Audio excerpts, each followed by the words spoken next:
നമസ്തേ, ഞാൻ മിനി ഹരികുമാർ. എല്ലാവർക്കും ദൃഷ്ടിയുടെ ഒരു പുതിയ അധ്യായത്തിലേക്ക് സ്വാഗതം. ഇന്ന് ഞാനൊരു കഥയല്ല ദൃഷ്ടിയിലൂടെ നിങ്ങളെ കാണിച്ചു തരാനായിട്ട് ഉദ്ദേശിക്കുന്നത്, അല്ലെങ്കിൽ പറയാനായിട്ട് ഉദ്ദേശിക്കുന്നത് ഒരു കാര്യമാണ്, അല്പം കാര്യമാണ്. ശബരിമലയിലെ അല്ലെങ്കിൽ ദേവസ്വം കൊള്ളക്കാരുടെ കാര്യമാണ് എനിക്ക് പറയാനുള്ളത്. ശബരിമലയുമായിട്ട് ബന്ധപ്പെട്ട കാര്യങ്ങൾ കുറച്ച് ദിവസമായിട്ട് നമ്മൾ കേൾക്കുന്നു, കള്ളന്മാരെ കുറിച്ച് കേൾക്കുന്നു. അതിനെക്കുറിച്ചൊന്നും ഇനി വിശദീകരിക്കേണ്ട കാര്യമില്ലല്ലോ. എല്ലാ വിശ്വാസികൾക്കും അവരുടെ വിശ്വാസം അനുസരിച്ച് അവരുടെ ആചാരാനുഷ്ഠാനങ്ങളും അവരുടെ ആരാധനാലയങ്ങളും സംരക്ഷിച്ച് നിർത്തുവാനുള്ള നിയമം ഇവിടെ ഉണ്ടേ എന്നിരിക്കെ ഹൈന്ദവ ക്ഷേത്രങ്ങൾക്ക് നേരെ കടന്നുകയറ്റത്തെക്കുറിച്ചാണ് എനിക്ക് സംസാരിക്കുവാനായിട്ടുള്ളത്. ശബരിമലയെ പോലുള്ള ഒരു സന്നിധാനം, നമ്മുടെ ഹിന്ദുക്കളുടെ പവിത്രമായ ആ ഒരു സങ്കേതം എത്ര കാലമായിട്ട് തകർക്കാനുള്ള ആ ഒരു ശ്രമം നടന്നുകൊണ്ടിരിക്കുകയാണ്. അതിനെക്കുറിച്ചൊന്നും വിശദീകരിക്കുന്നില്ല. നമുക്കറിയാം, പണ്ട് നാട്ടുരാജാക്കന്മാരുടെ കാലഘട്ടത്തിൽ അവർ വളരെ പവിത്രമായി കരുതപ്പെട്ടു പോകുന്ന ക്ഷേത്രങ്ങളും ക്ഷേത്ര സമ്പത്തുകളും അവരുടെ ഭരണശേഷം അത് ദേവസ്വം ബോർഡ് എന്ന് പറയുന്ന സംവിധാനം രൂപപ്പെട്ട് ആ ദേവസ്വം ബോർഡിൻ്റെ സംവിധാനത്തിലേക്ക് അത് കൊടുക്കുന്നത് വരെ, അവർ കൈമാറ്റം ചെയ്യുന്നത് വരെ നമ്മുടെ ക്ഷേത്രങ്ങളും ക്ഷേത്ര സങ്കല്പങ്ങളും ഏറെ പവിത്രമായിട്ടൊക്കെ അതിനെ കാത്തു സൂക്ഷിച്ചു പോന്നു. 1950 കാലഘട്ടത്തിൽ ദേവസ്വം ബോർഡ് രൂപീകൃതമായതിനു ശേഷം ഈ ദേവസ്വം ബോർഡിലേക്ക് നാട്ടുരാജാക്കന്മാർ അവർ ഈ ക്ഷേത്രങ്ങളുടെ ഭരണ ചുമതല ഏൽപ്പിച്ചു കൊടുത്തു എന്ന് പറയുമ്പോൾ നമ്മൾ ചിന്തിക്കേണ്ടതായിട്ടുള്ളൊരു കാര്യമുണ്ട്. അത് സർക്കാരിൻ്റെ കൈവശത്തിലേക്ക് കൊടുത്തു എന്ന് വേണം പറയാൻ. അതായത് സർക്കാരിൻ്റെ അധീനതയിലാണല്ലോ ദേവസ്വം ബോർഡ് രൂപീകൃതമായിട്ടുള്ളതും ദേവസ്വം ബോർഡ് ഭരിക്കുന്നതും.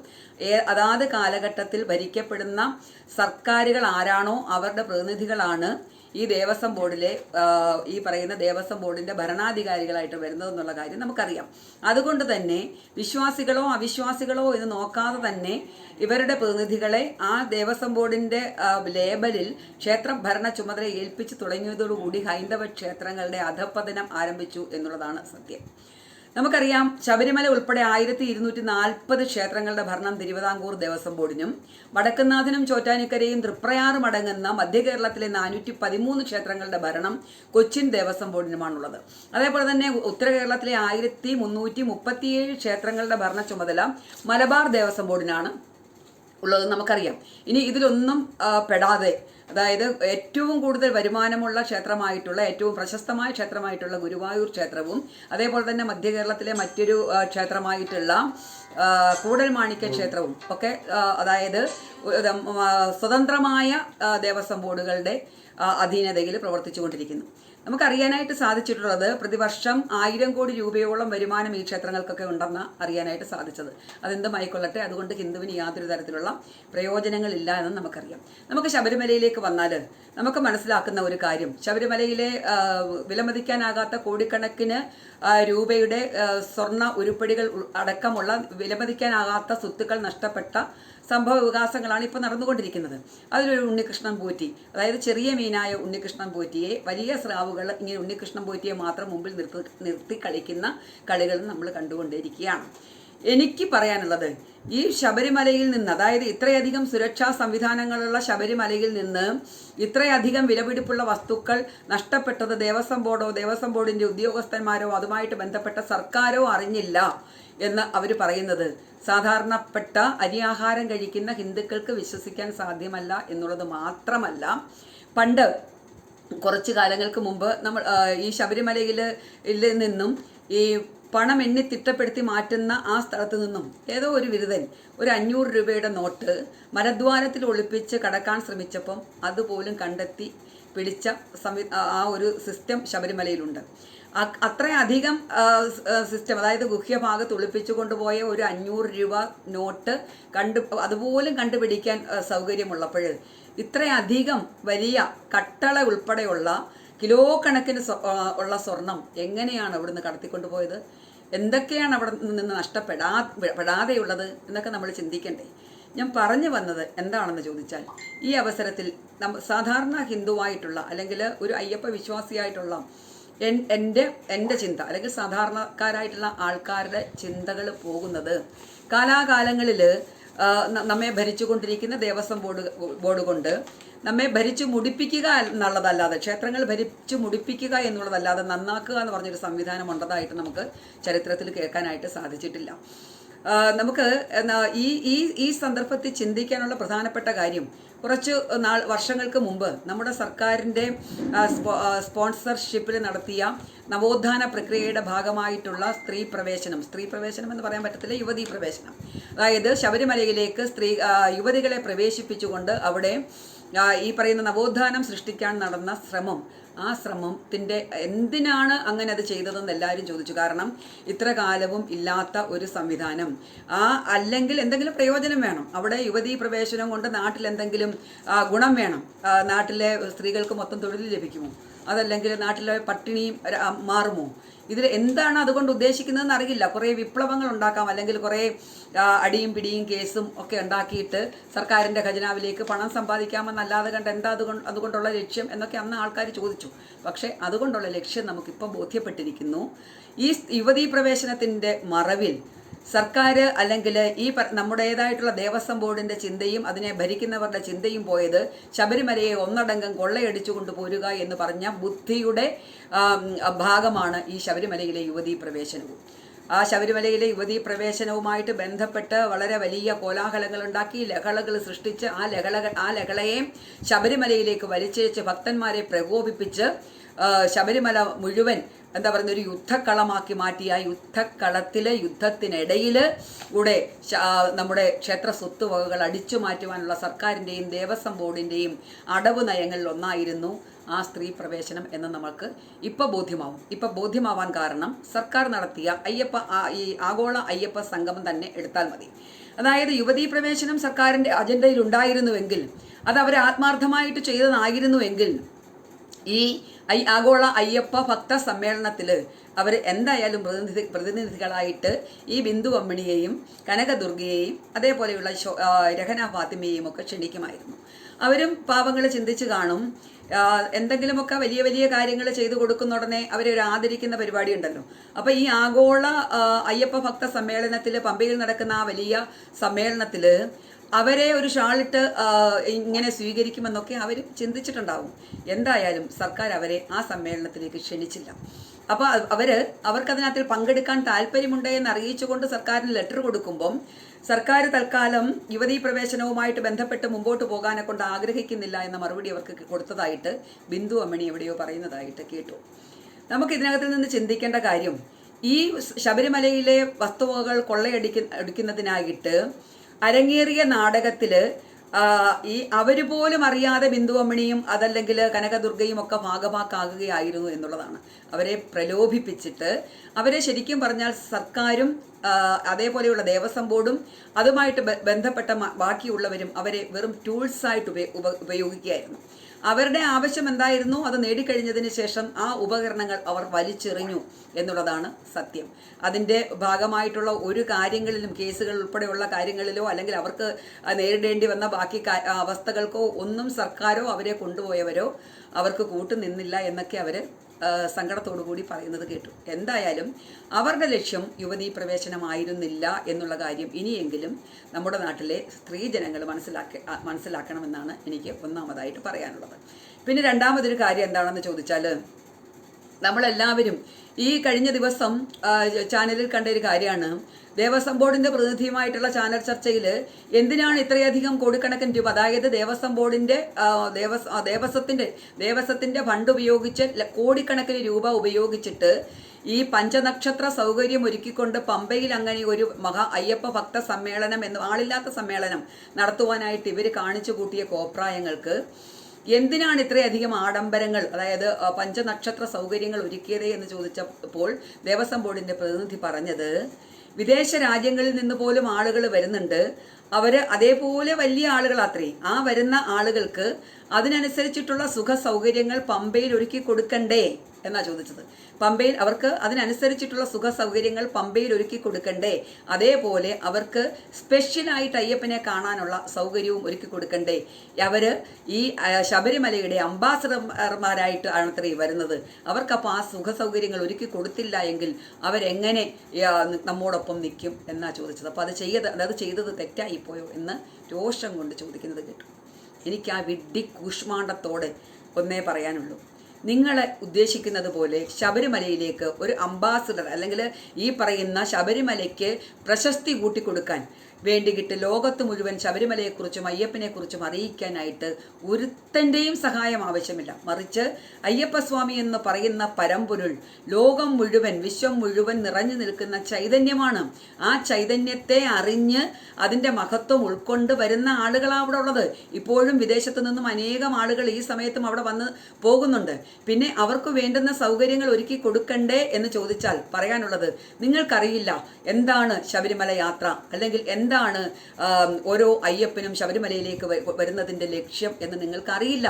നിങ്ങൾക്ക് ഹൈന്ദവ വിശ്വാസത്തെക്കുറിച്ച് അറിയില്ല. അതുകൊണ്ടാണ് നിങ്ങൾ ഇത്തരത്തിലുള്ള വിഡ്ഢിത്തങ്ങളൊക്കെ വിളമ്പുന്നത്. ഒരിക്കലും ധനവാനാകാനല്ല ഒരു അയ്യപ്പ വിശ്വാസി കെട്ടുമെടുത്ത്, ഇരുമുടി കെട്ടുമെടുത്ത്, 18 പടികളും ചവിട്ടി 41 ദിവസത്തെ വ്രതവും എടുത്ത് ശബരിമലയിലേക്ക് കടന്നു വരുന്നത് ഒരിക്കലും ധനവാനാകാനല്ല, മറിച്ച് ഭഗവാനാകാനാണ്. ശബരിമലയിൽ മാത്രം കാണുന്ന ഒരു പ്രത്യേകതയാണ് ആ ആരാധനാമൂർത്തിയും വരുന്ന ഭക്തന്മാരും ഒരേ നാമത്തിൽ അറിയപ്പെടുന്നത്. ഉള്ളിലിരിക്കുന്ന ആരാധനാമൂർത്തിയും അയ്യപ്പനാണ്, അയ്യപ്പനെ ദർശിക്കാൻ വരുന്ന ആളുകളും അയ്യപ്പനാണ്. അങ്ങനെ ഭഗവാനായിട്ട് വരുന്ന ആളുകൾ സകലവിധ സുഖസൗകര്യങ്ങളും ഉപേക്ഷിച്ച് വരുന്നവരാണ്. അവരുടെ മനസ്സിലെ എല്ലാ കാമനകളെയും കളഞ്ഞ്, എല്ലാ കാമവികാരത്തെയും കളഞ്ഞ് 41 ദിവസത്തെ വ്രതമനുഷ്ഠിച്ച് മനസ്സും ശരീരവും ശുദ്ധമാക്കി ബ്രഹ്മചാരിയായ അയ്യപ്പനെ കാണാൻ ബ്രഹ്മചര്യ വ്രതനിഷ്ഠയോടെ വരുന്നവരാണ് ശരിക്കുമുള്ള അയ്യപ്പ ഭക്തർ എന്ന് പറയുന്നത്. അങ്ങനെയുള്ള അയ്യപ്പ ഭക്തര് ഞാൻ പറഞ്ഞ 41 ദിവസത്തെ വ്രതമെടുത്ത് പുണ്യപാപ ചുവടുകളാകുന്ന ഇരുമുടിക്കെട്ടുകളും താങ്ങി. അങ്ങനെ ആ ഇരുമുടിക്കെട്ടുകളെ നമ്മൾ വിശേഷിപ്പിക്കുന്നത് പുണ്യവും പാപവും ആണത്രേ.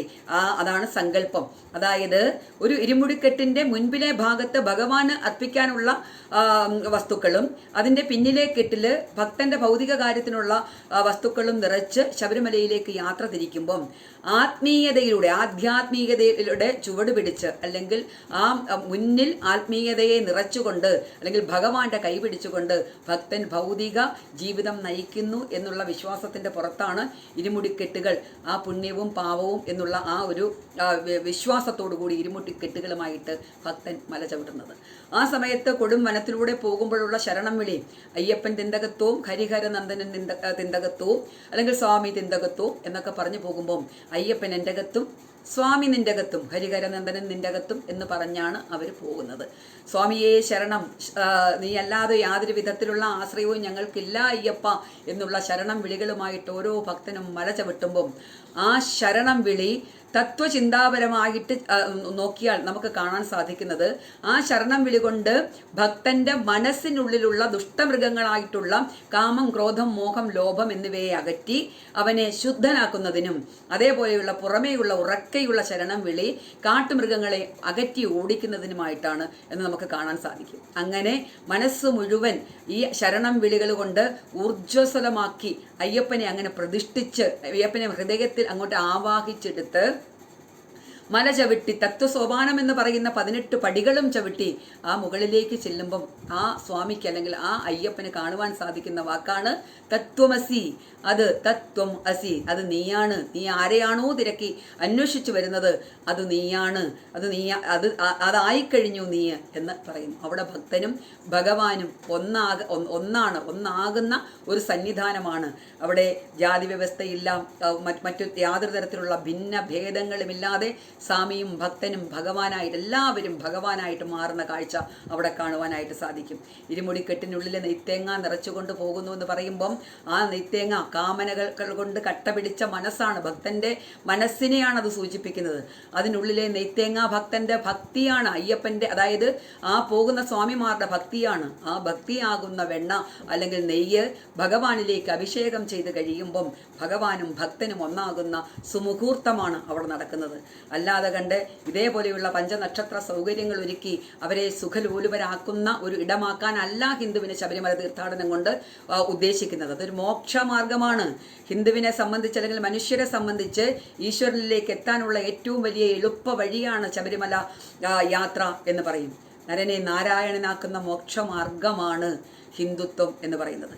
അതിൽ എളുപ്പം ഈശ്വരനാകാനുള്ള മാർഗമാണ് ഈശ്വരനായി തീരാനുള്ള മാർഗമാണ് ഹിന്ദുവിനെ സംബന്ധിച്ച് അവൻ്റെ ശബരിമല യാത്ര എന്ന് പറയുന്നത്, അല്ലെങ്കിൽ തത്വമസി പൊരുളിനെ തേടിയുള്ള ആ യാത്ര എന്ന് പറയുന്നത്.